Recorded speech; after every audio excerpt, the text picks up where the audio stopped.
A recent NewsNation Decision Desk HQ poll found inflation top of mind for many voters. You can see abortion, crime, and immigration were also key issues this election cycle. Correspondent Robert Sherman is live in Arizona. So, Robert, even though the candidates are now in the headlines, Americans still care about these issues. They didn't just disappear after last Tuesday.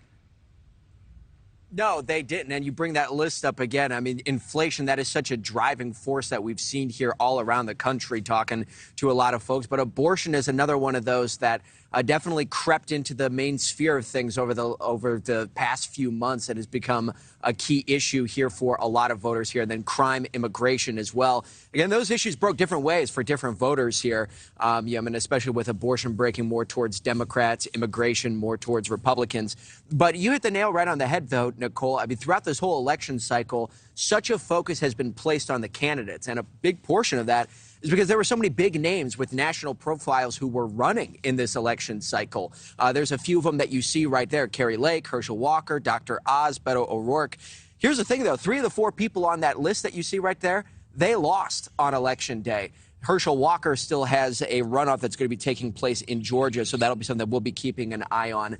But you look at this state here, Democratic turnout in Arizona, it was underestimated coming into Election Day. And you talk to voters on the ground here, they said they came out to vote for Democrats almost entirely because of the issues in policy. Take a listen.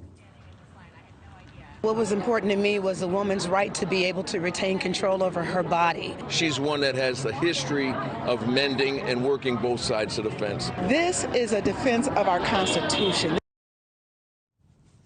And it's interesting, Nichole, you talked to a lot of Republicans from state to state. There were many who felt motivated to go out to vote on the issue of the balance of power, as we've discussed ad nauseum, R's and D's. But there were a lot of Republicans who we talked to who said they didn't really feel like their candidate was necessarily speaking to some of these issues that are so important.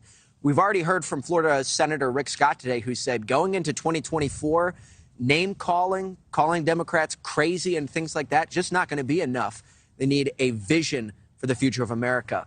They have 2 years to put one together. Nichole? Oh, yeah, and I think everyone, both parties, would like less name-calling on both sides. All right, Robert, thank you. Thank you for watching. Go to newsnationnow.com to find NewsNation on your television provider. And don't forget to click the red subscribe button below to get more of NewsNation's fact-driven, unbiased coverage.